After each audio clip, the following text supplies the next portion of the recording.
Good evening, everyone. Welcome all to Dynamic Youth Conclave, leaders from the Generation Z, sharing with us their experiences and inspiring all the youngsters. Friends, we are on day 3 and we have guests all the way from Malaysia. He is Mr. Kishan Buxani and he is going to talk about cognitive flexibility 101. I invite Professor Bhumi Ahuja ma'am to introduce our two.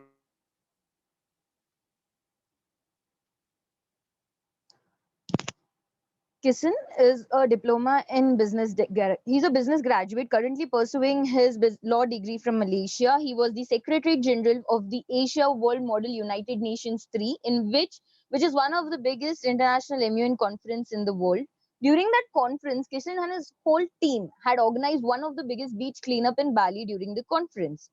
He has achieved several number of awards during his time of MUN. Best Delegate at Diversity and Inclusion Youth Conference in 2018, where the HRC resolution that was spreadheaded by him won the Best Resolution Award and was submitted at Asians. He has also a number of MUN chairing experiences locally and internationally. Kishan has delivered a number of keynote speeches at various conferences in Malaysia. He is also a Commonwealth Youth Dialogue member in 2019. He was a youth representative at the Asia Pacific Urban Forum 2019, where he delivered the youth address to all the stakeholders. Furthermore, he is a certified Toastmaster, international competent communicator and competent leader, and now a speaker who runs workshop on communication skills, public speaking, and also MUN. So now, when we know this person was just under 23 and has achieved so very much, let's welcome him here. And over to you, Kishan.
Kishan has got some internet connection issue, I think.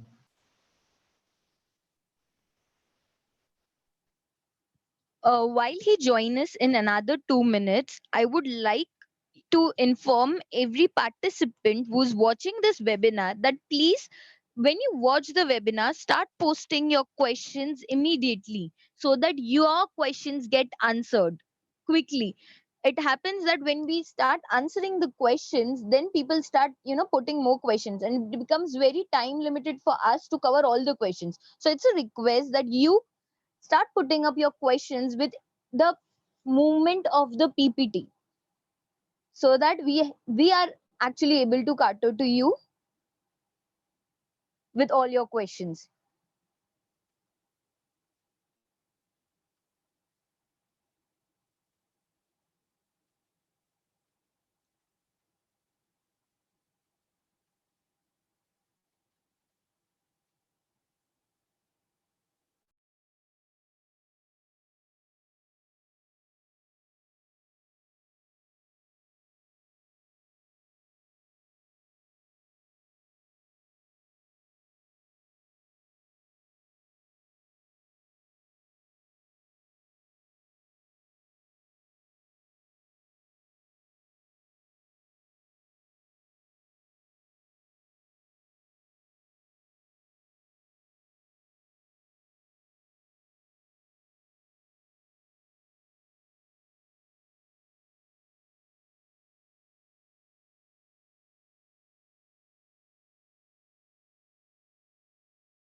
Sorry for the interruption, friends. I think Kishan Buxani, who is joining us from Malaysia, is having some internet connection issue. He is back in 1 or 2 minutes. So please be there.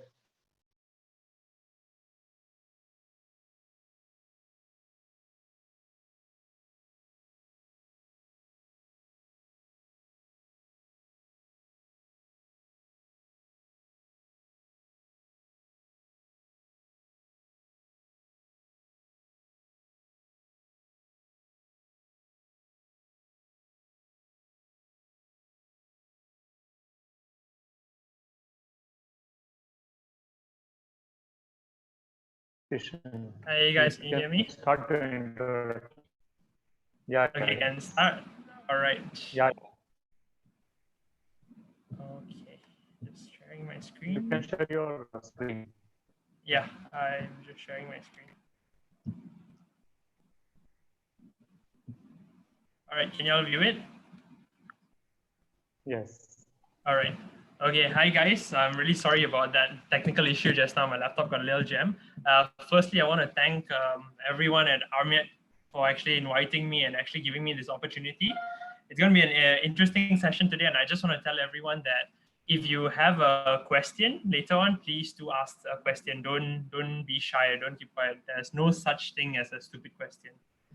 So the first thing I'm going to start with is cognitive flexibility, right? What do you see here? Take a moment and just observe. What do you see here? Most of the time, people will just see the vase in the middle, which is the white. But if you really observe, can you actually see two faces actually looking at each other? The vase is something like that. And the two faces, if you can actually take a moment to look at that, this is what you can see. Next, what do you see here? Most of the time, people will say they see a duck with a beak on its left. But if you take a moment and observe, can you see a rabbit with the ears on the left? Like this. That's the duck. And that's the rabbit if you actually take a moment to observe. Next, what do you see here? I'll give you a few extra seconds to actually look and observe exactly what you see here. Most people can see a face, but if you actually turn it around, you can actually see the word liar. Now, what is this exactly? This is cognitive flexibility. If you had the ability to actually view something from a different point of view, or view something differently, that is basically cognitive flexibility. It is basically how well an individual can adopt another perspective and or their thinking to mentally adapt to one's environment. It is the ability to adapt when a situation changes, and it is a mixture of awareness. It's basically your ability to adapt if things around you does not go according to plan. Like for example, just now, I already did a mic sound and test and everything, but my laptop got jammed. So what can I do in that situation? How flexible am I to be able to adapt in that situation? It's basically switching between different personas and different roles. It's also about thinking about one thing from different points of view, from someone else's point of view, and being aware about it. It is thinking about a concept or two concepts at the same time from multiple points of views. And there are three things what or how exactly cognitive flexibility works, which is awareness, confidence, and adaptability. These three things make up cognitive flexibility. Now, why is cognitive flexibility important? Because it allows us to analyze a situation and come up with alternative plans to meet our goals and requirements. It is also responsible for updating our belief system when presented with new or better information. It is the ability to quickly adapt to new situations, increases one's brain function and resilience to stress. It allows you or I or whoever to see different points of views with empathy and understanding, which is particular important skill in today's diverse society. Now, according to the World Economic Forum, cognitive flexibility is actually the number 10 skill that is needed in the top 10 skills for the future. Why? Because oftentimes a lot of people, they just tend to look things at their point of view, or if they are stuck in a situation, they just continue to be stuck in the situation. They are not sure exactly how to adapt. For example, if you are saying you drive to work every day, right? Just say one day your car breaks down. How are you going to adapt to it? What are the other options there? That is already using your cognitive flexibility. How flexible are you to be put in different situations to actually be able to solve your problem? Now, there are a number of challenges actually that can impact our cognitive flexibility. And the first one I would like to cover is confirmation bias. As we get older, we tend to stick in a way of thinking. Like if things have been going the way they have been going, we don't want to actually change our thinking with new information. For example, if there are things which have been happening in just the 1950s, you can't expect those same things to be happening today because a lot of things have improved, a lot of situations have improved, technology is in the way. So how can you adapt to keep moving forward? There's a small story about this pizza company in New York, all right? I think it's called Rosario's or something like that. So right now in the COVID-19, all stores have to be closed and there's lockdown. I'm pretty sure everywhere in the world, even here in Malaysia, there's a lockdown. You can see I can't even get a haircut, all right? So basically, this pizza store, how did they actually adapt to this new situation they are in? Yes, they can't sell pizzas because right now there's a lockdown and they won't have people coming in to actually order pizza. But what they can do, what they are able to do, or what they actually did, is use their pizza ovens to actually create face shields because they ordered plastic, plastic that they can make face shields from, and they use their oven to melt those plastics in molds to make face shields. So this is basically just an idea of how people are adapting to situations, how you can actually use your mental state and expand your knowledge to actually adapt to different situations. It's also a lot based on experience. And what confirmation bias, let me continue, is basically shaping the way of thinking of what we already know, putting in new knowledge and see how more we can expand our thinking, or how much more new information we actually have to update our knowledge. Now, the second thing is myopia. So myopia is basically, it's finding yourself in a situation of small talk. For example, if you have been out, or maybe say you've been on a date, or you've been meeting with a few friends, you sit on a table and you are talking about certain things. Sometimes in your mind itself, you might be thinking, this is small talk, I don't want to be here, it sounds very, very boring. But here's the thing, how can you actually push that curtain aside and go out of the window to make the conversation more interesting? Now, how flexible can you be to actually take that effort to change the situation you're in? That is another challenge that a lot of us go through, because we just want to run away from the situation. We don't actually want to improve any situation. It comes down to, when people say, if you want change, you have to start with the change. You don't expect someone else to make the change. And the third thing is actually paying attention. So the example I want to use here, for example, if you go to work every day and you drive on the same route to work every day, you will see you maybe pass by some bunch of houses. And how often do we actually, if we pass by those houses so often that we tend to just forget about the route we're passing by, forget about our surroundings. Now, this is the problem. We have to be aware of our surroundings. For example, if you pass that, we don't fix anything to that surrounding because there's nothing, there's no reason to fix anything to remember that except going to work.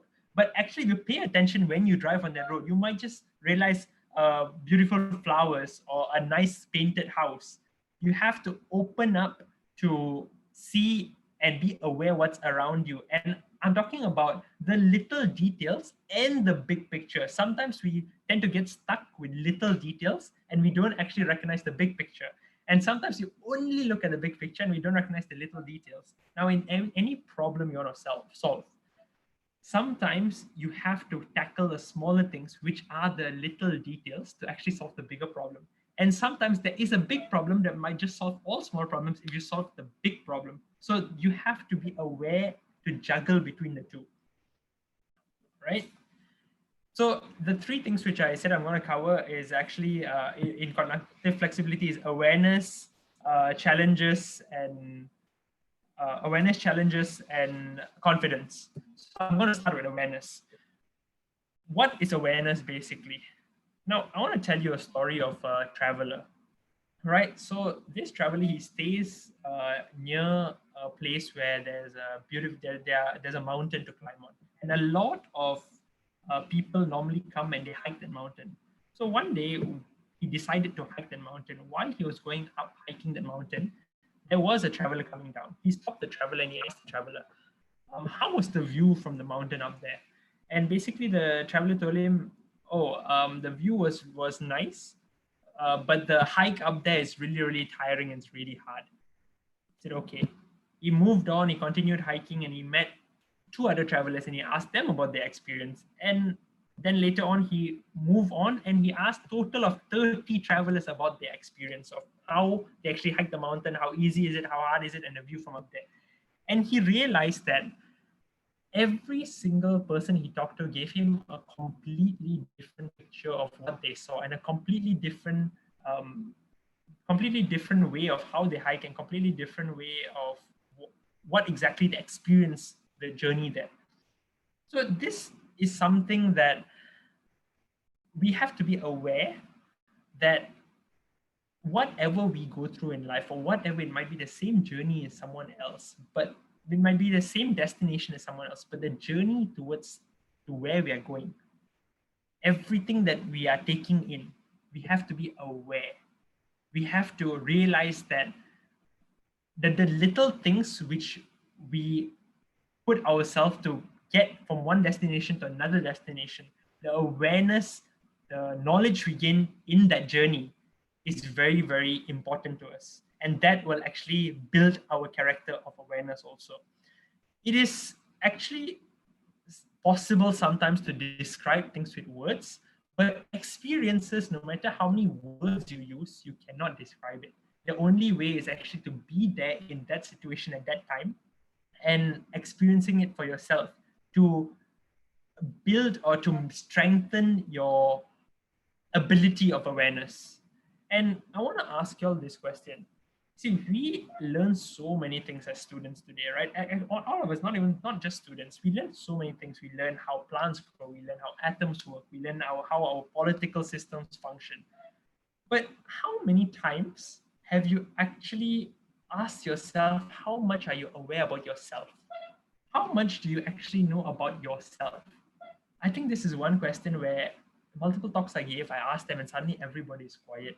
How much do you actually know about yourself? If you take a piece of paper right now and you start writing about yourself, how much do you actually know about yourself? But not to worry. I want to cover how exactly you can actually improve this awareness thing. I think the first thing would actually be take a piece of paper and actually write down what's actually important to you. What do you actually know about yourself? What are your assets and liabilities, as in your skills and your personal traits, which are assets and liabilities. You have to know yourself. And once you got all that written down, you will basically know where you want to go and towards what path you want to take. And that will actually help you increase the awareness of yourself. Once you have awareness of yourself, when you take the path to learn or to where you want to go, the journey there is going to actually improve your whole system of awareness. You have to write these down. This is one way to improve it. The next would be confidence. What exactly is confidence? Confidence is basically a repetition of certain things. That's what builds confidence in us, repeating the same things.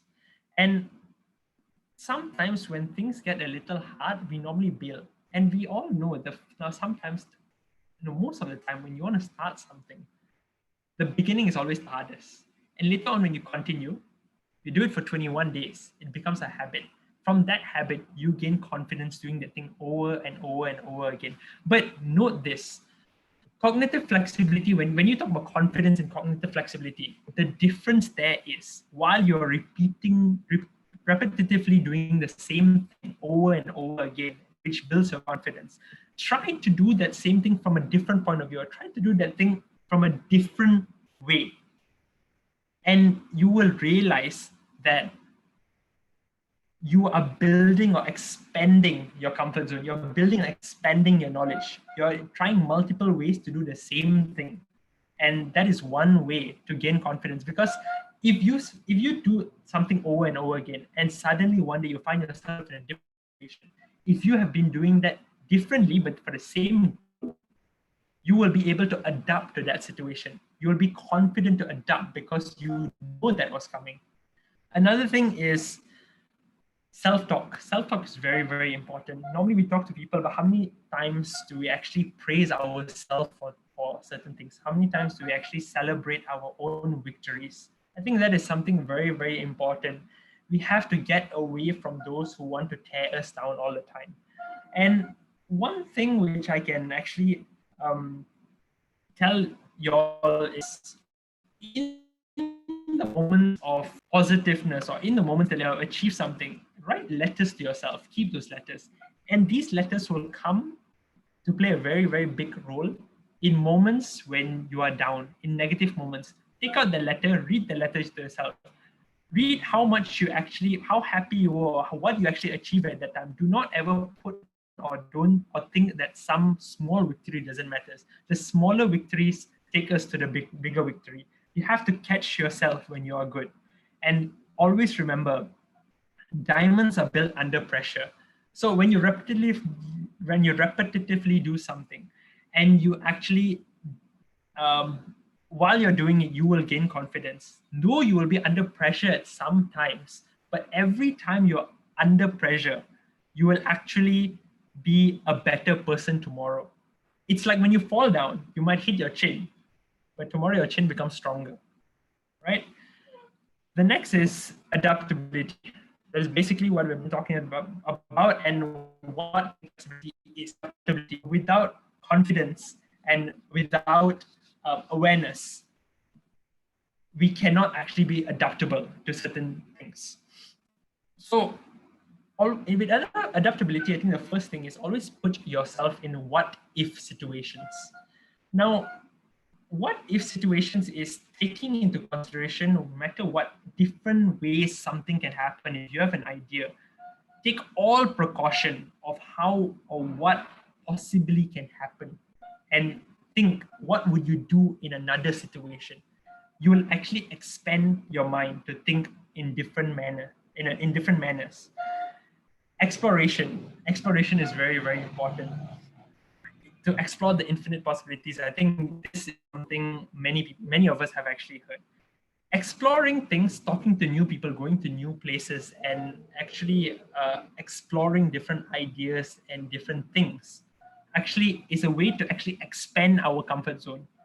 It actually gives us the ability to absorb knowledge that we don't actually know. It is sometimes uncomfortable, but I think during these uncomfortable times is where your growth occurs. It's like this: don't be a leader who will jump a sinking ship. Be a leader who will adapt to see what exactly can you do to not make the ship sink. Be the leader who will be there at that time, because real leaders are actually tested when everything is going against them. That's when your leadership ability is actually tested, not when everything is going good. Though you can be the leader who makes something bad too good with cognitive flexibility, which is one of the important skills that you need to have. Not the only skill, but one of the important skills. The next is in adaptability, and how you can improve it is to actually encourage others. Every time you encourage someone else, they will actually be more open, or they'll open up to you more. And then you can talk about more ideas and things like that. And when you encourage others, even someone you cannot find something good to encourage about. For example, if someone gives a speech and they ask you for feedback, try to find the things that they did positive. Yes, they might have done a lot of things negatively, but try to find the positives. Because when you push out or bring out the positives in them, you make them more confident. And one thing which you have to note there is when you try to find the positives in a negative situation, you are increasing your awareness because you are looking at every single small situation in a big situation. Another thing is actually embracing learning. Okay, now this is something which I really want to talk about as these are all college and university students, right? Oftentimes, students, especially here in Malaysia, which I know, they go to university just because they're afraid to get a job.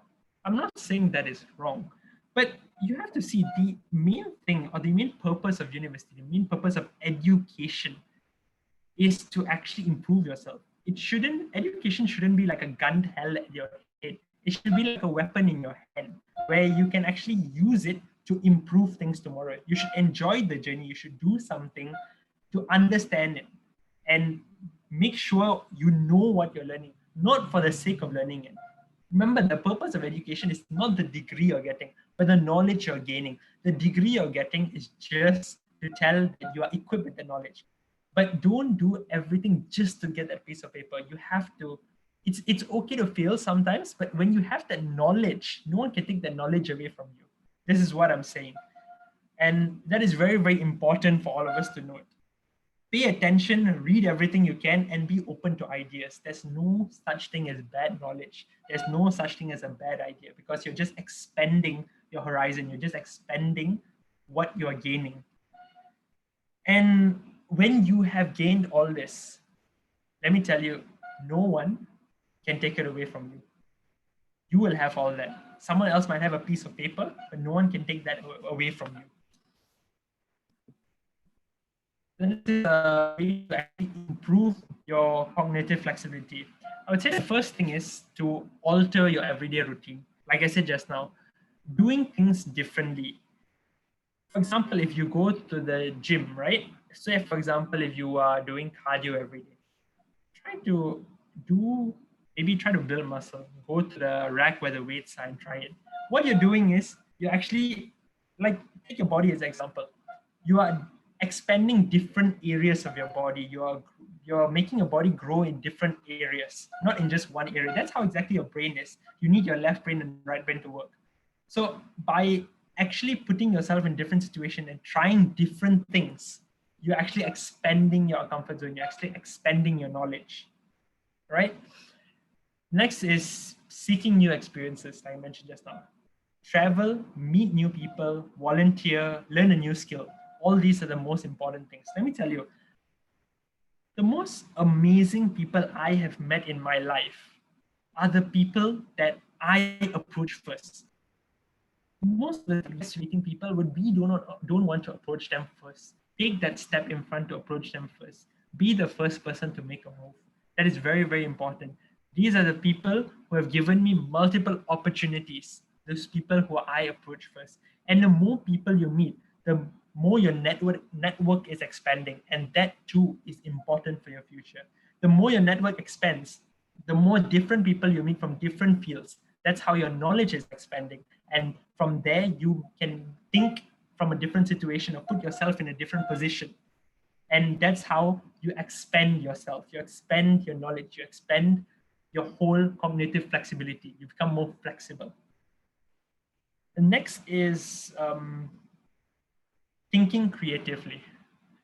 This is something that there are many, many possibilities, or there are many different ways of thinking. But most of the time, we tend to think with limited choices, or we put ourselves in boxes of limitations.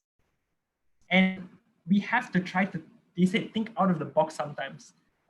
Yes, you have to think out of the box sometimes, but do not ignore what is in the box. You have to think from both manners, from both perspectives, and take another person's perspective of that. And that is how you can mix 2 or 3 ideas and make a whole new idea. That is also part of thinking creatively. The other thing is transfer learning. Now, it is good to gain a lot of knowledge. It is very good, but one thing is we have to teach. When we teach, sometimes when we pass our knowledge on, when we teach, it gives us an opportunity to relearn the same thing, which is already practicing, doing the thing over and over again. And it also gives us a chance to actually look from another person's perspective. When you want to teach someone, try to think not from a teacher's perspective, but think from a learner's perspective. If someone was giving me this idea, or someone was teaching me, how will I be viewing it? How will I be taking it in? And that will ease the way you are thinking, or the way you want to deliver what you're actually teaching. The other thing, which is the last thing of how you can actually improve your cognitive flexibility, is actually challenging your morals. Now, oftentimes, I don't blame anyone for this. Even I have it, all of us have it, where we grow up and we are so used to the ideas of what has been put on our head from the time we have grown up. And sometimes we straight away reject other ideas or other morals, but we don't put ourselves in that person's point of view. Now, we have to do is we have to put ourselves in someone else's point of view to see how they are viewing that same thing. Because our life experience and their life experience may be whole different two things. So that's why they're thinking in one way and you are thinking in another way. And you have to understand why they're thinking in that way. So if you have a problem there, you will know how to solve it. Going to the root, thinking why are they thinking in that way in the first place? So it's basically thinking from someone else's point of view and accept someone's belief system to be able to communicate with them. Think of how you know view things from not only these two point of views, but even someone else's third, fourth, fifth party. How many? The more people you talk to, the more points of views you'll be able to think about. And when you apply all this, it'll be much easier to actually resolve conflicts and be and actually reason with someone. It'll be much easier. Even reading about different moral dilemmas will actually help you. I think reading is one of the most important skill in this situation, where read as many fiction and non-fiction books as possible to actually expand your mind and expand the amount of ideas that your mind can take in. And from there, you'll be able to actually be putting yourself in different situations, to actually be reading how how someone or what situations can possibly occur. And when you're reading, sometimes try to put yourself in that person's point of view and see what will you be doing, how will you be tackling such an idea. So in conclusion, basically, let me tell you, it's not always about being the biggest or the fastest or the strongest, but it's actually about understanding what you do and where you are. It's about always accepting where you are, what you're doing, and being okay with it, and understanding and being aware of what exactly you want to improve and how you want to improve yourself. My dad or my parents are actually last time always they tell me, you know, sometimes we always tend to look forward and we tend to look, oh, that person is doing much better than I am doing. And I would love to be in that person's position. But what if you look behind you? You're in a much better position than many. Appreciate where you are right now. Appreciate what you have right now, because there are many out there behind you which are dying to be in your position right now. Now, I want to share with you a small story about my life and how exactly I got here. It's not in a position that I want to be. There's always room for improvement. But when I was in high school, when I was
oh, I'm back. I don't know, there was some connection issue. Anyways, I'm gonna continue. And basically what I was telling y'all was, yeah, when I used to be in high school, I used to question a lot of things, and my teachers used to always tell me, no, don't question these things. Just do what you have to do. Your results matter. That's the most important thing. And what happened was, while I was questioning a lot of things and all, I did not actually pay much attention to a lot of things. I used to fail maths in high school. Okay, when I finished my SPM, that's the secondary school final examination. If you ask me what my results are, I'm going to tell you right now. I had every single alphabet on my cert except I failed. Okay, thank God. I don't know how I passed maths, but that's what I had. And that was actually a turning point in my life, because I actually thought to myself, am I going to let this piece of paper actually tell me what my future is? Or am I going to actually try to find a way beyond this piece of paper? Does this actually really matter? Yes, results matter, but do college and does your high school results really matter? Because think about it, the people that we recognize today, the people that we look up to today, okay, are the people who actually have failures, multiple failures behind them. And those are the people who actually make a name for themselves, and those are the people we actually look and use as example. See, most of the time, people tell me when I tell them this, be realistic, okay? Steve Jobs is one person and Bill Gates is one person. You're not going to be there. That's 1 in a million. But let me ask you, who told you you cannot be that 1 in a million? People always tell me, be realistic. That's what I hear very often. But my question to them is, what is being realistic? Is being realistic a job? Is it a game? What is being realistic exactly? Because listen here, realists did not fight for equal rights in a time where discrimination was a norm. Realists did not get cut from their high school basketball teams realists did not get cut from the high school basketball teams to become one of the best basketball players in the world in the NBA. And realists did not just start computer companies when computers were even heard of. Realists did not do that. Crazy people do that. And sometimes we have to think a little crazy, act a little crazy, be a little crazy to actually achieve certain things. And what I would say is sometimes just refuse to accept reality. Be stuck on what you actually want to achieve and find a way there. You can actually alter your journey in multiple ways, but keep your destination where you want to go. Look around you. The reality we live in today has been created by people who did not accept reality. That's the reality we live in today. So it's much better for you to actually take control of your own life and go towards that path. The other thing is, when we talk about self-improvement, right? Most of the time, we are scared. You know, I'm going to tell you this simple line, which most of you are going to laugh about, which most of you will recognize, which is, we're going to build a wall and we're going to make them pay for it. I'm pretty sure all of you all know where this line came from, who says this line. And all of us call this person a crazy person, a mad person. But how many of us actually realize that all of us are in that situation? Every single day when you get an opportunity, you build a wall between yourself and opportunity. And who pays for it? You pay for it. So this is something I want y'all to realize. You know, sometimes we're just scared to improve ourselves. We're scared of doing certain things. Like, for example, just now I said, to improve yourself, you need to think in a different way. You need to try to make your mind flexible, do different things, do things differently, do different things, meet new people. We're always scared, or sometimes scared to do that because we are afraid what other people would say, what other people would do. People would laugh at us. But here's the thing. People may laugh at you, but you are improving yourself. While they are laughing, doing nothing, you are the one gaining improvement. And by the time they stop laughing, you're going to be in such a position where you recognize and you've gained a lot of different knowledge, and you've expanded your comfort zone in many ways that you will be able to take on anything. You'll be able to adapt to anything. And those are the same people, I can tell you, because I've experienced this myself. They will come to you and they'll ask you how you did it. So think about this. And never, ever, ever give up. Never, ever, ever look down upon yourself, because there are many, many people out there who are already looking down on you. The last thing you need is looking down upon yourself. You need you. You are the only person who can take you out from where you are. And I would really, really like to tell y'all that no matter where you go or whatever you're facing in your life, there's always a desire inside of you. Know this, there's always a desire inside of you. There's always this fighting spirit inside of you, which you can take on any problem at all. Do not give up. Do not ever give up, and always, always keep going keep believing in yourself, and everyone's journey is different. Don't think that just because someone else is afar, always enjoy your journey. Don't think that, oh, I'm here and that person is there. I don't appreciate where I am. Always be appreciative for what you have. Everyone's journey is different. And I would like to open to questions and answers right now. Ask any questions at all. There's no such thing as a stupid or foolish question. Well, thank you, Kishan, for taking this very difficult topic. You made it very easier. So I invite Professor Bhumi Ahuja to take the first question.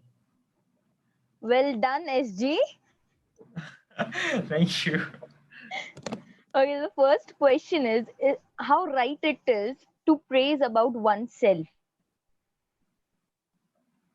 All right. How right is it to praise about oneself? Okay, the first thing In I'm gonna front of people. in front of people. Okay. Yeah. I think there is a line to draw between feeding your ego and actually knowing what to say about yourself. And I'm going to simply say, when you are actually praising yourself internally, this is what I'm talking about from my experience. Internally, you do know when you are feeding your ego and when to say what you need to say. Sometimes you just say things because you want the other person to know that I did this. That is already praising your ego. For that person to know, to be able to know why you did that, that information you're giving that person for something, that is telling that person what he needs to know, not what you want him to know. That is the line that you draw. But let me also tell you, feeding your ego and praising yourself is not a bad thing when you're doing it alone.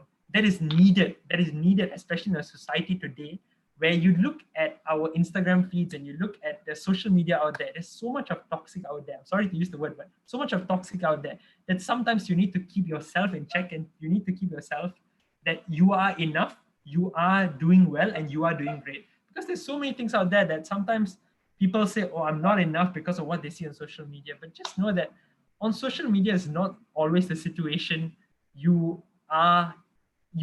not always the situation as it is like. And I'll tell you this experience from a movie production that I actually had the chance to actually witness, okay? For this movie production, they shot the camera from in front, right? Because everything we see on the TV is from the front, okay? But behind, that person looks so good on camera, okay? With that suit and everything.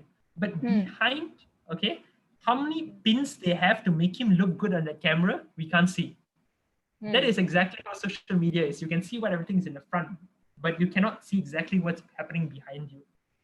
And that is why I would say it's important to praise yourself in private. And like I said, write those letters to yourself. So when you feel down, take out those letters and make sure you know and encourage yourself that if you have done it before, you can do it again. You can make it through again.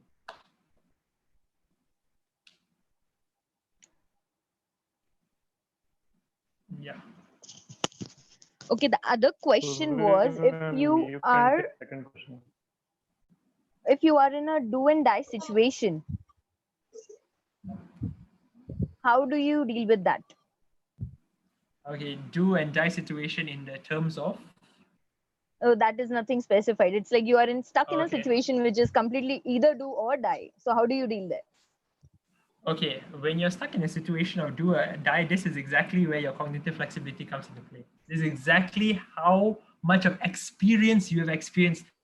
This is where you're going to use all that experience that you have used that you have gained while actually thinking in different situations, while actually experiencing different things, talking to different people, experiencing places. This will come into play in a do and die situation. Because from all that experience, that normally this is how we make decisions. From all experiences in our life, we try to take out the best and combine them to make that decision. This is actually what we do every day. There's no such thing as a person who does not have cognitive flexibility. All of us have that in us. It's just that we want to expand that to make better decisions. So when you are in a do or die situation, try to, I would say, take a deep breath and look at what is in front of you. Don't look at the negative part of the die. Look at what you can do to get out of the die. That is how I would say you can actually assess and make a decision of how you want to get out of the situation. Sometimes we will make decisions that will cost us something, because that is the only decision that can actually be made. That is what you have to give up. But what cognitive flexibility can do for you, if you actually improve it, is you can cut down the negative impact it will have with your decisions, because you will have experience to make better decisions. That will be my answer. Okay, the next question. So our faculty has asked this question: how to improve the cognitive flexibility post lockdown as students or as teachers or as business owners? All right. Okay, I would say right now, I'll also cover what you can do in lockdown first before I go to post lockdown. The main thing which I think is very important in lockdown, you can do post lockdown or in lockdown, is read. That's the main thing. You can read a lot. The next thing you can do is talk to people. I know they're going to say social distancing is important, but there's no such thing as we cannot meet one another. We cannot talk to one another. Right now, also on this platform, we are also talking. We're also sharing ideas. While I'm doing this webinar, I'm no better than anybody else. While I'm gaining these questions, while I'm interacting with you all, I'm also learning to see different points of view, different questions of how I'm going to answer them. So coming back to the question of post-lockdown, how we can actually improve our cognitive flexibility, is when you're going to work, for example, I said previously, try to be more aware of things. When someone answers you in a harsh manner, or someone answers you in such a way that you don't like it, don't take a deep breath, don't react straight away to that person. Think why exactly they're doing what they're doing, why exactly they're saying this, why exactly they're raising a voice, why exactly they're raising their voice. By assessing everything and by looking at the little details, it'll teach you about the other person. It'll also teach you about yourself, because in that situation, you'll put yourself in that person's shoe and you can feel and think, what would I do? So I would say meet new people, try to experience different things, learn a new skill, pick up a new language. All these things can be done even pre and post lockdown.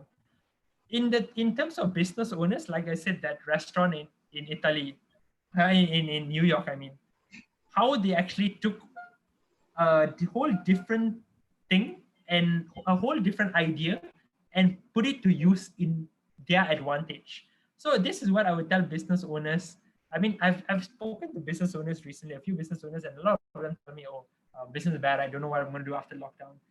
But I think right now, the opportunity we have to look at is online.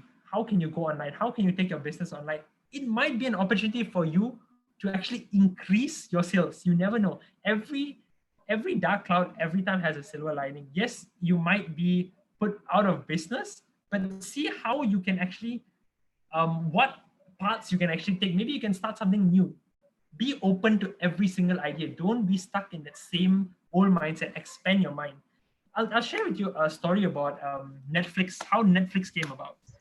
Now, I'm not sure about the name of the owner of Netflix, but I know their story.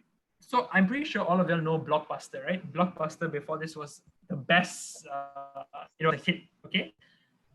This one person approached the owner of Blockbuster 10 years, 2008, and he basically spoke about different ideas on how he wants to expand the guy's business. But Blockbuster was doing so amazing that they did not even, the owner did not even care to actually answer that person. He said, no, I don't need anything. Everything is amazing for me. I don't need anything. Fast forward 10 years, okay, in 2018, Blockbuster closed down. And who actually killed Blockbuster? The owner of Netflix. Netflix killed Blockbuster. It was the owner of Netflix, today's owner of Netflix, which actually met that owner of Blockbuster in 2008 to explain to him different things. So what I would say is listen, keep your ears open, be able to absorb and take in different ideas and assess to how you can take it and how you can use it. I'm not saying you have to accept every idea, but it's important to take every idea, put it on the table, assess all of it, and see what little knowledge you can gain from everything. And you might even be able to come up with a better idea. That is what I would say. Okay, the next question is, does creativity come from persistence or flexibility? Okay, creativity comes from both. You have to be persistent in doing something so that you're confident about doing something, so that you're so confident about doing that thing that you are able to expand, to be more flexible, to try something new. And then you again persist on that, so you're confident about that idea also. Just like that, from one to another, you move forward, you are expanding your mind, you're expanding and you're being flexible. And so that, I think, creativity comes from both being flexible and being persistent. It's being persistent about your flexibility. That is how you can actually um, start thinking creatively. Is cognitive ability as same as intelligence? Okay, cognitive flexibility. Okay, the thing, how I want to answer this question is, intelligence can come from many things. Yes, one aspect of how intelligence is gained is from cognitive flexibility. Because of different experiences you're experiencing, you will gain intelligence from there. But from that alone, you cannot gain full intelligence. So even you use cognitive flexibility to gain certain intelligence, but sometimes there's a whole different skill that will give you a different view or a different area of intelligence, that when you combine the two, you again are flexible and you're expanding your mind to a different with a different idea. So yes, it is it gives you intelligence, you can gain intelligence from it, but it's not the sole thing that you can gain intelligence from. It's just a part thing you can gain intelligence from. And if you keep an open mind for being flexible, all right, you will be gaining intelligence in different areas or different manners when you are actually opening yourself up to different ideas and different experiences. And like I said previously, experiences is what will take you forward.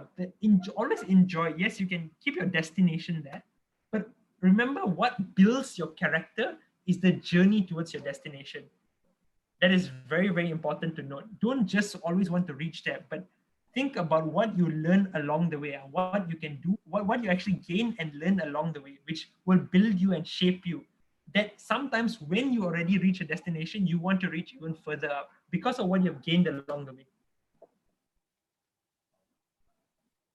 And how do you evaluate adaptability? How can you evaluate your own adaptability?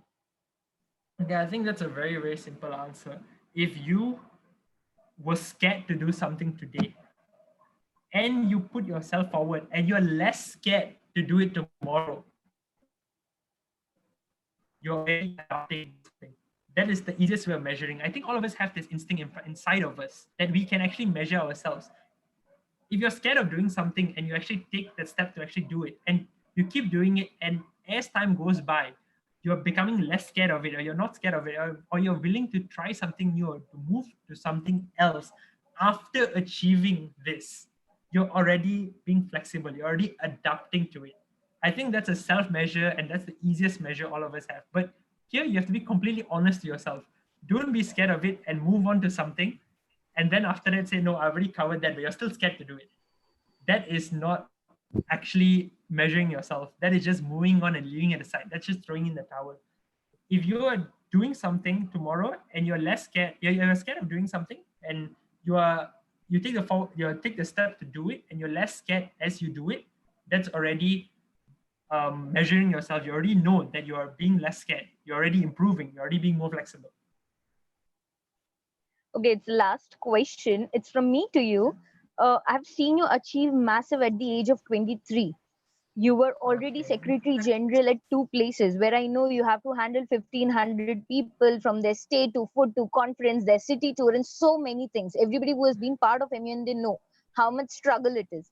And then being an SG, you have the whole and sole responsibility to handle people from different countries, that to 1,500 in number, which is a huge number. And then when we provide stay, it is just two people in one room. So you have to book different hotels, you have to book connectivity, that to a country where you don't even come from. How did you develop that state of mental peace or that level where you were able to do it with so much ease? All right. So here is something I want to share with you all that I overcame in my journey of this. See, I'm not a person who easily, I would say, trusts people. Okay, but this is where I had to trust people to do and carry out their responsibilities, especially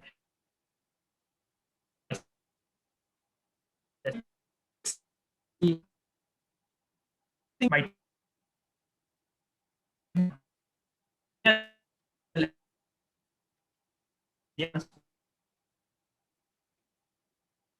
I started and this is where I should productivity working together.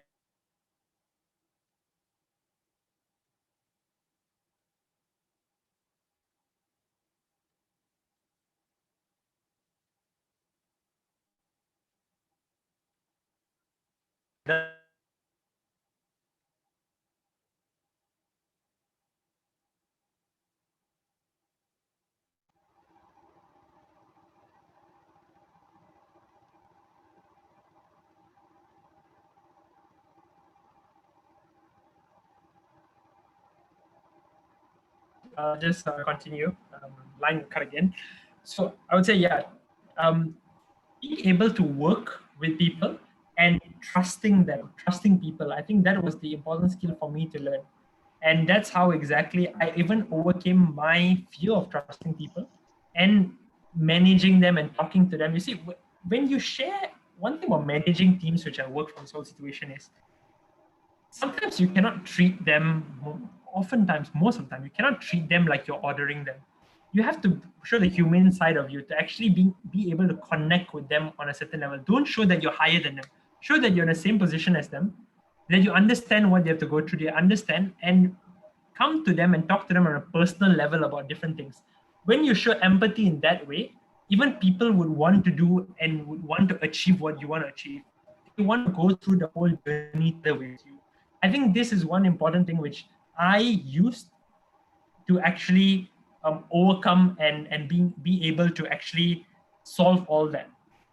And I think the main thing is trusting people and actually communicating with them. These two things are the most important thing to actually organize such a big thing like that. Of course, there were times that were very, very stressful, but in those times, again, I think you just sit back, breathe, talk to the team, talk to the people, because everyone sometimes has a different idea of how to solve an issue.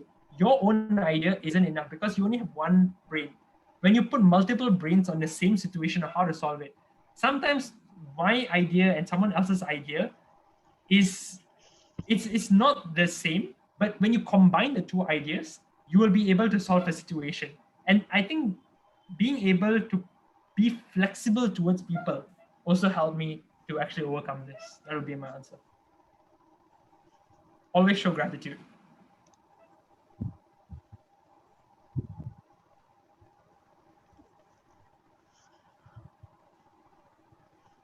Thank you, Kishan. Thank you for coming and sharing all your experiences. It was really inspiring to have you here, get all the inputs of all your struggle, and then overcoming it and reaching to such a huge height where you have become SG, where you are a speaker, you're a motivational speaker. It was lovely having you here. Thank you for all the motivation. I Thank got to you, thank all Armiet. of y'all. Thank you so much for this opportunity, and I really appreciate it. And I wish all of y'all all the best and good luck with everything. And always keep learning. And if you don't know something, it's a simple Google search or just talking to people. Right? Thank you. Welcome.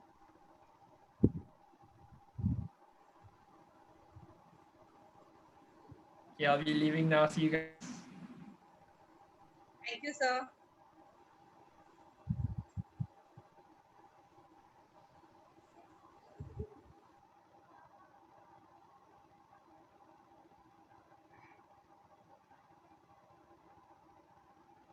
Friends, tomorrow we have Kestigo Rangaka from South Africa. We'll be talking about the power of mind. Thank you for watching, everyone.